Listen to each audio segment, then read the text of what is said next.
Зелено-бело-красный триколор уже 31 год ассоциируется с Татарстаном. Это государственный символ республики. Автором стяга стал народный художник Татарстана, лауреат Тукаевской премии Тавиль Хазиахметов. Флаг утвержден на федеральном уровне. Он есть в Геральдическом регистре России. Грамота с печатями и подписями хранится в Музее государственности Казанского Кремля. По-настоящему историческая фотография. Этот снимок сделан на крыше здания Верховного Совета 29 ноября 1991 года. Группа народных депутатов сразу после утверждения флага водрузила конкурсный образец на флагштоке парламента. С Днем государственного символа татарстанцев поздравил Рустам Минниханов. Он выложил праздничный видеоролик.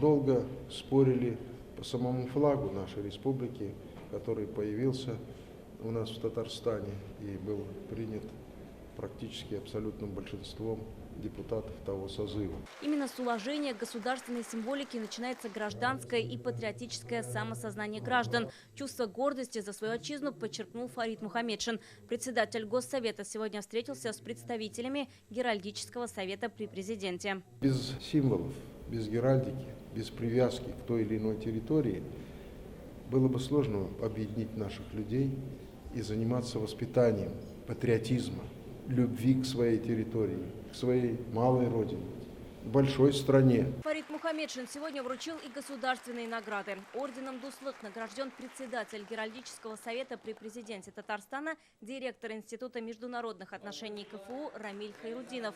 Медали за доблестный труд удостоен заместитель председателя совета, директор Института истории имени Шагабуддина Марджани Радик Салихов. Мир геральдики, он своеобразен, нужно говорить языком науки, потому что даже соотношение цветов, золота на серебре, металлов, все это достаточно сложная иерархия.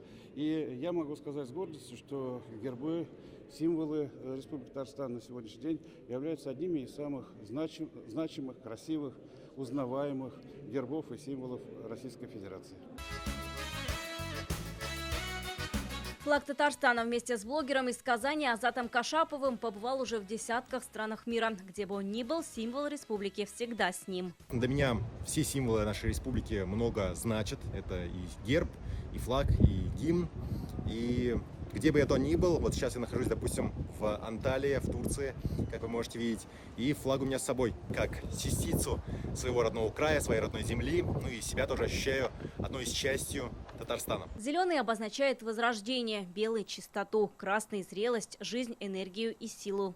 Особенно, когда куда-то уезжаешь и видишь свой флаг, очень радостный, гордость за свой Татарстан любимый. В нашей республике живут много народов. Флаг олицетворяет эту дружбу, это взаимоотношения. Когда вот спортсмены восхваляют и показывают нашей республике флаг, это гордость за нашу страну, за нашу республику. Учебная неделя в школах начинается с поднятия государственных флагов. Зелено-бело-красный триколор развивается на зданиях. Он на формах спортивных клубов республики. В цвета татарстанского флага окрашивались и самое высокое здание в мире – Бурдж-Халифа в Дубае и даже Ниагарский водопад. Вероника Гайнудинова, Рамзиль Гарипов, ТНВ, Казань.